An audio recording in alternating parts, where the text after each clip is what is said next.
Hola y bienvenidos a Games for Devs. Hoy continuaremos con los videos de programación con C++. Ya hemos hablado de variables y funciones, así que ahora comenzaremos a ver opciones que nos permitan controlar la forma en que nuestros datos son usados. A esto se le conoce como Flow Control. Hablaremos del if-else, el switch y los tipos de loop o bucles que existen en C++. Sin más que añadir, comencemos. Lo primero que veremos son los conceptos de if y el else. Estos son condicionales, es decir, que representan una condición, y dependiendo de esta condición en concreto, se ejecutará determinado código. Veamos un ejemplo. Supongamos que tenemos cierta cantidad de dinero. Llegamos a una tienda y vemos un delicioso postre, pero este cuesta 200. Así que para comprarlo debemos saber si nuestra cantidad de dinero es suficiente. Esta es la condición. ¿Es nuestro dinero igual o mayor que 200?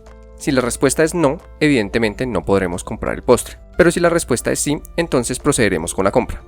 Traduciendo esto a código tendríamos lo siguiente. Volviendo al ejemplo, supongamos que si no compramos el postre, entonces vamos a ahorrar este dinero. En ese caso podemos representar nuestro código así. Como vemos, el if marca la condición y el else es un código que se ejecuta cuando la condición no se cumple. Cabe aclarar que en caso de que la condición sea verdadera, es decir, que se compre el postre, ya no se ejecutará el else, es decir, no ahorraremos. También podemos encadenar condiciones. Volvamos al ejemplo. Supongamos que igual queremos comer un postre, así que seleccionamos otro de menor valor. Este cuesta 150. Así que vamos a volver a revisar nuestro dinero. Aquí podríamos representar esto de dos maneras. En el primero, todo está anidado, es decir, que si se cumple la condición, directamente se termina la ejecución del código. Es decir, que ni el else if ni cualquier otro if o else anidado se ejecutarán. Mientras que en el segundo caso, se evaluarán los dos if, primero uno y luego el otro.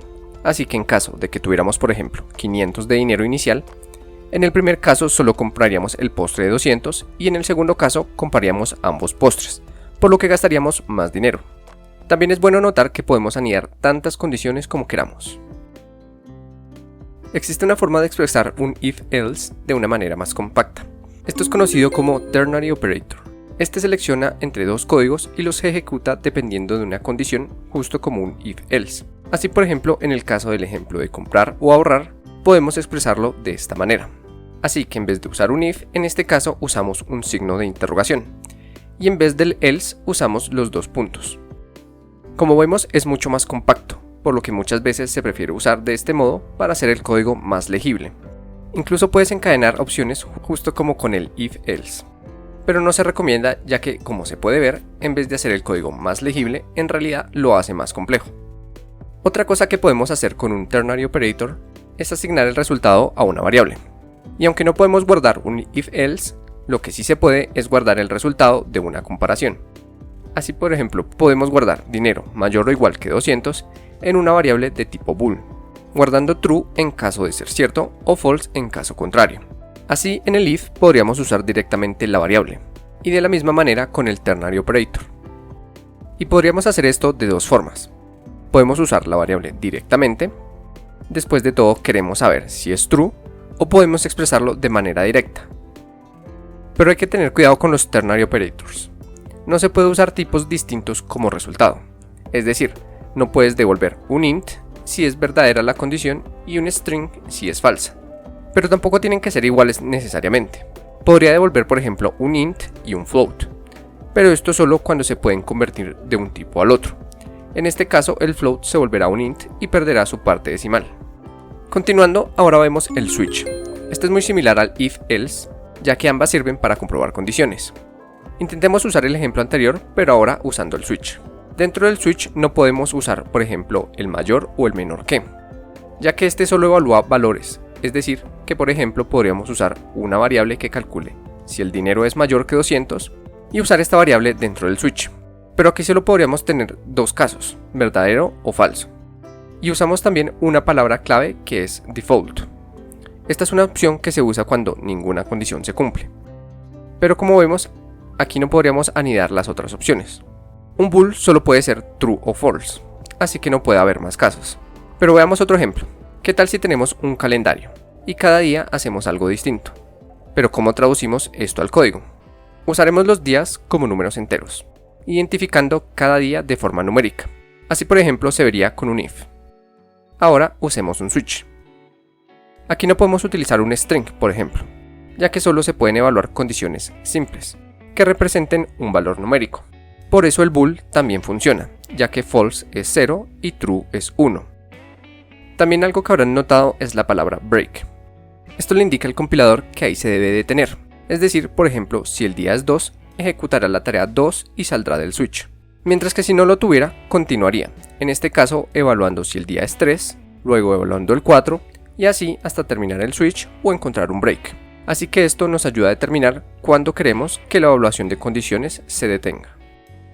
Ahora comencemos con los bucles o loops. El primero que veremos es el for loop. Pero primero, ¿qué es un loop? Un loop es algo que se repite. Por ejemplo, el ciclo día y noche, es decir, amanece, luego anochece y así continúa una y otra vez. ¿O qué tal si estuviéramos contando la cantidad de artículos en un inventario? Tendríamos que ver el artículo, categorizarlo y aumentar su cantidad.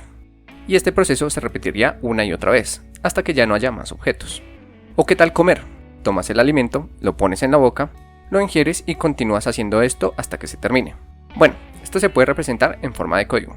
El for loop se ve así, pero veámoslo con un ejemplo. Supongamos que queremos hallar la suma de cada número entero hasta una posición fija definida en una variable. Por ejemplo, una variable count igual a 5. Podríamos crear una función como esta, o incluso tener varias opciones. Pero si no queremos una cantidad definida, sino que el usuario pueda usar cualquier cantidad, para ello necesitamos un loop. ¿Pero cómo leemos esto? Bueno, vayamos por partes. Primero tenemos el for. Luego vemos que se declara una variable. Esto significa que estamos creando una variable llamada i que vale 1. La siguiente parte, luego del punto y coma, es una condición. Nos dice que si el valor de i es menor o igual que el valor de la variable value, entonces nos detengamos. Es decir, que el código dentro del for se ejecutará hasta que se cumpla esta condición. Luego de otro punto y coma, vemos la condición de actualización. Así ahí se le sumará 1, cada vez que se ejecute el código. Dentro de los corchetes ponemos el código que queremos que se ejecute. En este caso solo toma el valor de la variable i y se lo suma a la variable result. Pero veamos qué sucede cuando se ejecuta este código. Lo primero que haría el programa es crear i. Luego ve que i, al ser 1, no es mayor o igual que count, es decir, 5. Por lo tanto, ejecuta el código, es decir, le suma i a result. Como i es 1, result ahora guarda 1. Y entonces a i se le suma 1. Entonces i vale 2. En la siguiente iteración se evalúa que 2 sigue siendo menor que 5. Y se ejecuta nuevamente la suma. Ahora result vale 3. Y se incrementa en 1 de nuevo. Así que ahora vale 3. Result entonces valdría 6. Y se incrementa y vale 4. 4 es menor que 5. Entonces result ahora valdrá 10. Y incrementa a 5. Entonces result ahora valdrá 15. Y se vuelve 6. Y es en este momento en que el código se deja de ejecutar. Así que, como vemos, un for se utiliza cuando queremos que se repita un código una cantidad de veces determinada. En este caso de 1 a 5, ya que cuando llega a 6 ya no se ejecuta nada. También podríamos tener un for que disminuya la variable en vez de aumentarla. Por ejemplo, así. Entonces en cada iteración i decrecería hasta que se vuelva 0 y el for se deje de ejecutar. Cabe aclarar que cuando definimos la variable i dentro del for, esta solo existirá dentro del loop. Es decir, luego del corchete esta variable ya no existe. Si quisiéramos usar una variable, tendríamos que definirla antes del for de esta manera. Pero ¿qué pasa si no tenemos una cantidad definida? Por ejemplo, si quisiéramos que sea una condición específica. Algo como ejecuta este código hasta que esta variable sea verdadera. Entonces tenemos el while loop. Este ejemplo sería traducido en este código. Es decir, que mientras esta variable sea falsa, ejecutaremos el código dentro de los paréntesis. No se preocupen por símbolos como este. Estos son conocidos como operadores. Y hay muchos de ellos, y se verán en el próximo video. Continuando, vamos a ver que en realidad este loop no difiere mucho al for. De hecho, podemos tener el mismo ejemplo que usamos con el for, pero usando un while. Simple, el while toma una condición directa, así que no va a incrementar o decrecer un valor. Así que tenemos que hacerlo por nuestra cuenta dentro de los corchetes. Así que puedes usar cualquiera de los dos loops y conseguir los mismos resultados. El último tipo de loop es el do while. Este se usa para que nuestro código dentro de los corchetes se utilice al menos una vez. Es decir, por ejemplo, un for, como el que vimos en nuestro ejemplo, no se ejecutará nunca si la variable value es menor que 1. Y de igual forma con el while. Pero si queremos que este código sea ejecutado al menos una vez, sin importar la condición, entonces podemos usar el do while. Para convertir el while que vimos anteriormente en un do while, solo necesitamos cambiar el orden, usando primero los corchetes y luego el while, y añadiendo la palabra do al inicio. Así, por ejemplo, si nuestra variable value fuera un número negativo, el resultado que obtendríamos es este número. Con el for y el while el result hubiera sido 0, ya que nunca llegaría a sumársele nada. También podemos usar loops dentro de otros loops, así por ejemplo. Otro tip es que puedes ver los loops sin los corchetes. Esto solo es posible cuando hay una única línea de código debajo. Si pusiéramos 2, esto generaría que la segunda línea no sea contada como parte del loop y en este caso obtendríamos un error, ya que como vimos anteriormente, y no existe fuera del loop. Genial, ahora veamos dos palabras claves, el break y el continue. Ya vimos que break se puede usar en el switch para decirle que deje de ejecutar el código, pero también se usa en los loops. Por ejemplo, si al for que usamos de ejemplo le añadimos un if, esto hará que una vez que i se vuelva 3, el código del loop deje de ejecutarse, por lo que no obtendremos 15, sino que el resultado será 6. Lo mismo con el while y el do while. Una vez que aparezca la palabra break, el código dentro del loop se dejará de ejecutar. Cuando un loop está anidado, es decir, dentro de otro loop, como en este caso, si utilizamos break, este dejará de ejecutar el loop en el que se encuentra, es decir, en este caso sería este loop. Mientras que si el break estuviera aquí, entonces saldría de este loop. Continue, por su parte, ignora la iteración actual, es decir, el ciclo actual. Es como si estuvieras en una fila y fueras el siguiente, pero te ignoraran y llamaran a la siguiente persona. Un for con continue ignorará todo el código debajo de él y pasará directamente a actualizar la variable, mientras que en un while ignorará todo debajo de continue y volverá al inicio del while. Con nuestro ejemplo de suma tendríamos que si añadimos este código, la suma omitirá el 3, pero seguirá sumando todos los otros números, así que en vez de obtener 15, obtendremos 12. Igual que con break, al usar continue dentro de un loop anidado, se ignora el loop actual, en este caso el interno, o si cambiamos el continue así, entonces ignorará el otro loop. También existe el goto, pero no suele usarse. De hecho, se suele considerar que no usarlo es una buena práctica, pues convierte el programa en algo más complejo o enmarañado. Su estructura es esta. Básicamente defines una zona con un nombre y con la palabra goto le dices al código que salte directamente a esta parte, ignorando todo lo demás. Es hora de poner a prueba lo aprendido.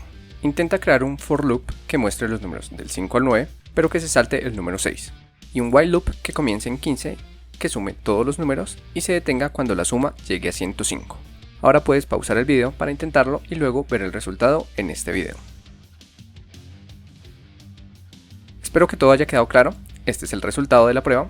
Como siempre, si no lo conseguiste, observa el resultado e intenta ver cuál fue tu error. Eso fue todo por este video. Recuerden dar like, comentar y suscribirse para que cada vez seamos más. Este video fue cortesía de su amistoso vecino Games for Devs. Nos vemos.